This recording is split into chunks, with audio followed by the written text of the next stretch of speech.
Solid Rule, aka Megawatts. In today's video, we're looking at a deck that performed pretty well at Portland Regionals. And when I had seen this deck and I saw it in top 8, I knew that I really wanted to try this deck out. And I had mentioned it when I looked at the top 16 deck list from Portland Regionals that this deck caught my eye just because of how the deck played and the Pokemon that were in the deck and things of that nature. But before we jump in the deck list here, don't forget to leave a like, smash the subscribe button, because I really do appreciate it. And I really appreciate every single one of your guys' support. All right, let's jump right in to that deck list. Alrighty guys, and here we are with that deck list. Arceus VSTAR with Regigigas VSTAR and Zacian V. Now, this is Makani Tran's 6th place list that he had played the Portland Regionals, so shout out to Makani Tran for this deck list. And for the full deck list here, we got 4 Arceus V, 3 Arceus VSTAR, 2 Bidoof, 2 Bibarel, 1 Regigigas V, 1 Regigigas VSTAR, 1 Mew EX, 1 Zacian V, 1 Radiant Alakazam, 1 Spiritomb, 1 Skwovet, 1 Jirachi, 4 Iono, 3 Boss, 2 Cheren, 1 Judge, 1 Raihan, 4 Nest Ball, 4 Ultra Ball, 2 Lost Vacuum, 1 Escape Rope, 1 Counter Catcher, 1 Choice Belt, 1 Box of Disaster, 3 Path to the Peak, 7 Psychic Energies, 4 Double Turbo Energies, and 2 Jet Energies. And I'm so excited to showcase this deck because I am a really big fan of Arceus decks. I think Arceus is very compatible with a lot of Pokemon in our format, and it's just really fun to play. So let's just jump right in to that gameplay.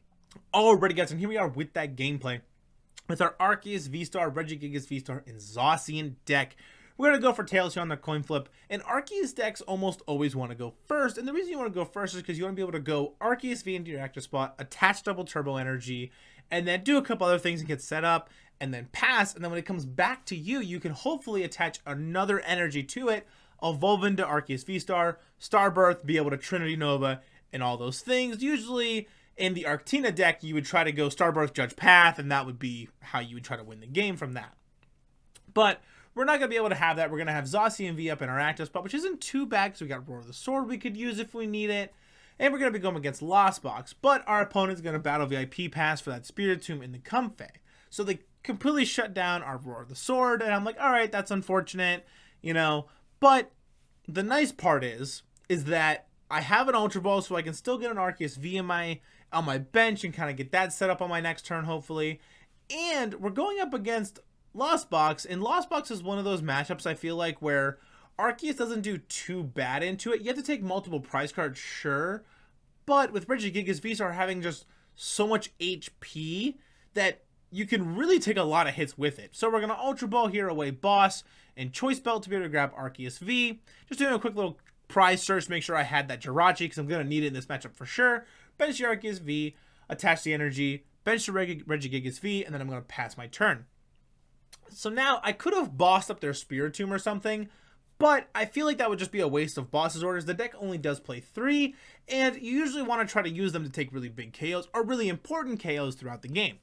So now our opponent here is going to Fog Crystal, find this with Psychic Energy, and that tells me that you're not on Lost Tina, you're not on the Tord Reklev pile, and chances are you're probably playing Lost Sablezard because you also have that Lost Vacuum in there in the Lost Zone as well. So now I'm like, okay, Radiant Charizard is going to be the big hitter in the deck, and I'm going to need to try to manage that when it comes later on. And they're already set up with that Sableye. They're already got 4 in the Lost Zone, so they're able to attack with Cramorant as well. And they're going to spit instantly on our Zacian here. And I'm like, oh, what a perfect top deck into the DTE.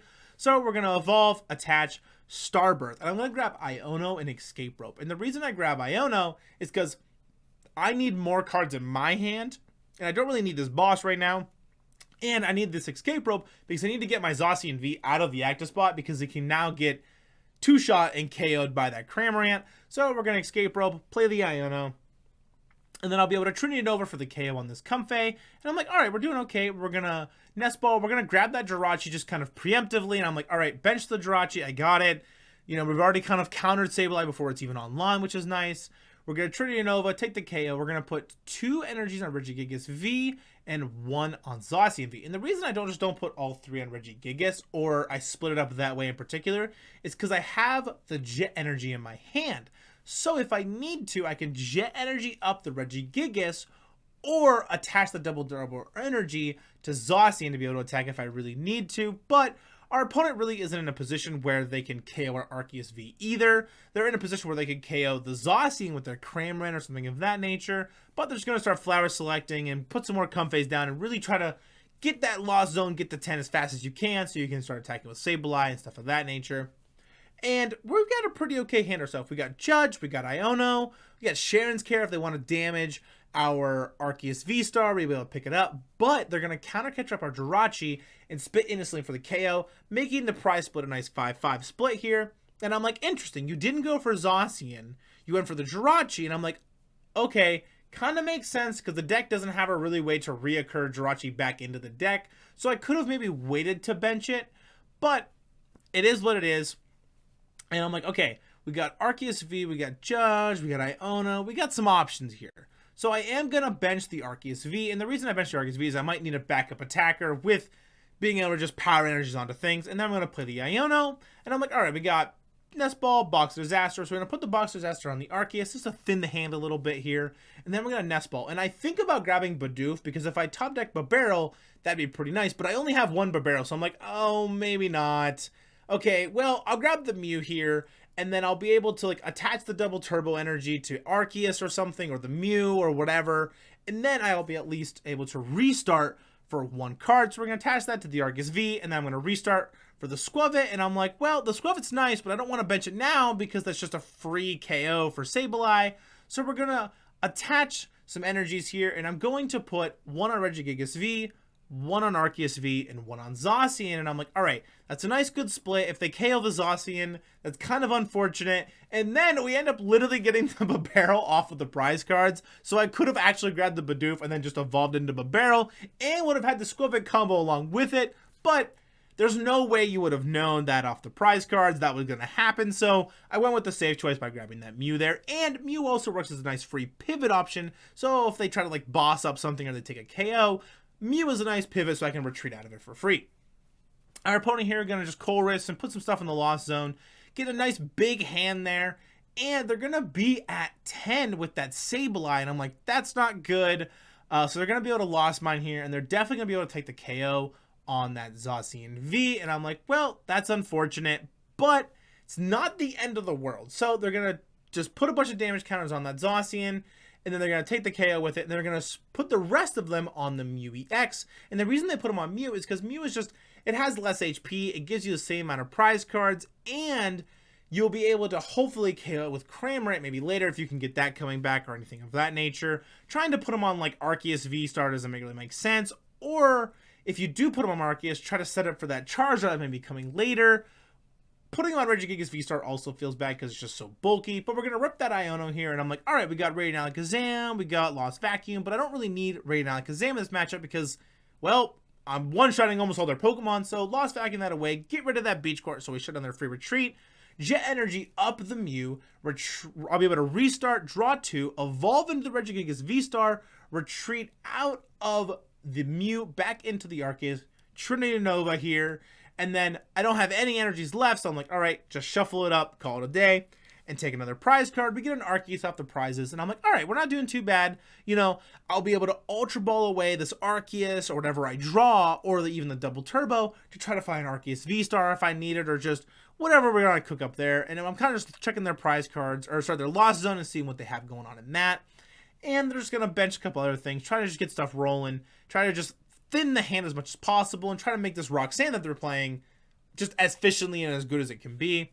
And we're going to get Boss and Jet, and I'm like, that's not bad.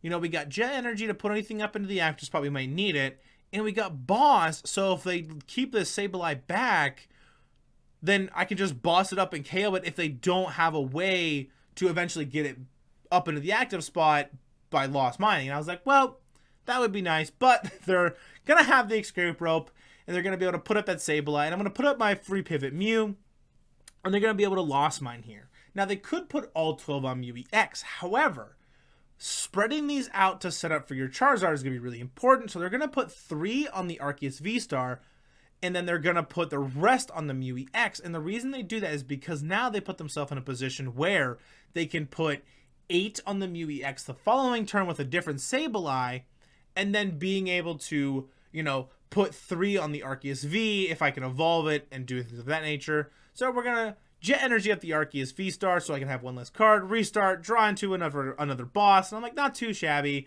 We still got that Arceus, but I get another Ultra Ball, and I'm like, okay, that's pretty good. We can still evolve into this other Arceus V-Star if I need it, or if I want to get in just in the deck a little bit and make my draws a little better. So now we're at a 2-3 split here. I got 2 prize cards, and there is that Radiant Charizard that I knew was coming, but our opponent is on odd prize cards. So if they go to attack with this Radiant Charizard, I'll be able to crack back KO it with maybe the Arceus V-Star that I could get off the Ultra Ball, or the Regigigas V-Star, or anything of that nature. We just need to make sure that they can't reoccur that Radiant Charizard or reoccur a Sableye to take the KO on the Mew EX on the bench either. But they're going to play that Raihan, attach an energy to their Comfey, and find a card out of their deck. And I'm like, all right, that's fine. So now they're going to be able to Combustion Blast for the KO and take 2 prize cards, putting them at 1. And I'm like, okay, this is doable. We're going to put our Mew up, and then we're going to draw here. And I'm like, all right, Raihan, that's good, because now that puts me in a position where I can find something. So I'm like, all right, Arceus V, and I'm like, Arceus V-Star, evolve. And then I'm like, okay, I've got the deck pretty thinned out. We're going to we're going to restart first. And then when I go to restart, I'm going to draw into an Arceus V. And I'm like, well, that's not really great. So we're going to Raihan, attach an energy to the Mew EX. We're going to attach to the Regigigas V-Star, because if I need to be able to retreat out of it, then I have the 4 energy to do so. And then I was going to grab Iono, but Path to the Peak will shut off Radiant Charizard. So when I go to play this Path and KO the Radiant Charizard, if they don't have a way to reoccur the Radiant Charizard and remove Path to the Peak, then this Radiant Charizard can't attack. And if they don't have a way to get Sableye back either, then they can't win. And I'm like, all right, this Regigigas V-Star is really big and bulky. I put them in a nice position. So they're going to Mirage Gate, and then they're going to fail to find here because they don't have any energies left. So they're going to play the Colress, and they're trying to find their way into Super Rod, because they need to be able to Super Rod energies back into the deck to try to Mirage Gate them back on. And I'm like, all right, we need you to just whiff. You're going to put the Lost Vacuum and the Sableye there. And if they can find the Super Rod in the Mirage Gate, they can retreat out of this Comfey, put 12 damage counters on the Mew EX, and just win. But we put ourselves in a position where they weren't able to do that, and we did get a little bit lucky there, I will say, being able just to not have our opponent find the Super Rod and Mirage Gate there. But we put ourselves in a really good position with that Path to the Peak to be able to shut off the Radiant Charizard and things of that nature. And I feel like we played that pretty well, and it was tons of fun. So I'll see you guys right in that outro. Alrighty, guys, and that's going to do it for our Arceus V-Star Regigigas Zacian deck. I don't really know what to call this deck, just Arc Pile. I'm not too sure. We'll call it the Lost Kitchen Special. That's what we'll call it, the Lost Kitchen Special. Anyway, guys, I'll make sure to put this deck list in the description below, so if you guys want to try the deck out for yourself, you'll be able to. And one big shout out to the Lost Zone Kitchen for this deck list, and Makani Tran specifically for the 6th place list that I had used from Limitless. If you guys haven't yet, don't forget to leave a like, smash the subscribe button. I really do appreciate it, guys, and I'll see you in the next one. Peace!